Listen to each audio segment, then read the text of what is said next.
হলগুলোতে যদি ছাত্র রাজনীতি নিষিদ্ধ হয় সেক্ষেত্রে কি আপনার রাজনৈতিক ক্যারিয়ার শেষ হয়ে যাবে, এরকম কোনো আশঙ্কা আছে? ভাই দেখেন, আমরা বিশ্ববিদ্যালয়ে পড়াশোনা করতে আসছি, এখানে রাজনৈতিক কেরিয়ার শেষ হয়ে যাবে এইখানে তো আমরা কেউ রাজনৈতিক কেরিয়ার বিল্ড আপ করতে আসি নাই।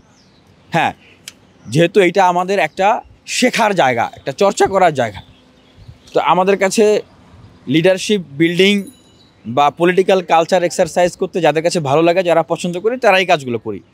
কিন্তু বিশ্ববিদ্যালয়ে এসে ছাত্র রাজনীতি করে, ছাত্র সংগঠন করে এইখান থেকে ক্যারিয়ার বিল্ড আপ করতে হবে, এছাড়া আমার আর কোনো উপায় নাই, এরকম চিন্তা কোনোভাবেই করা উচিত না। বরং এরকম চিন্তা বা এরকম কাজের জায়গা যারা করতেছে তারাই আসলে বলতেছে যে মানে সেই সংগঠনগুলো বা নেতাদের এখন অ্যাটিটিউড যেটা, যে ছাত্রদেরকে তাদের মতো করে চলতে হবে, যে এই মানে ছাত্র সংগঠনের জন্যই শিক্ষার্থীরা বা এই নেতাদের জন্য শিক্ষার্থীরা, শিক্ষার্থীদের জন্য সেই ছাত্র সংগঠন নয় বা শিক্ষার্থীদের জন্য সেই নেতারা নয়।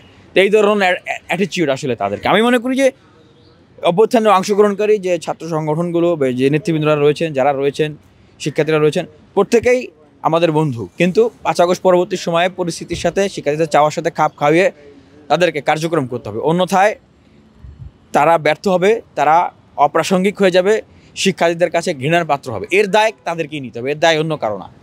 বান্ডেল থাকলে প্রতি সেনমানিতে টাকা বাঁচবে। বিকাশ সেনমানি বান্ডেল কিনে জিতুন প্রতি লেনদেনে।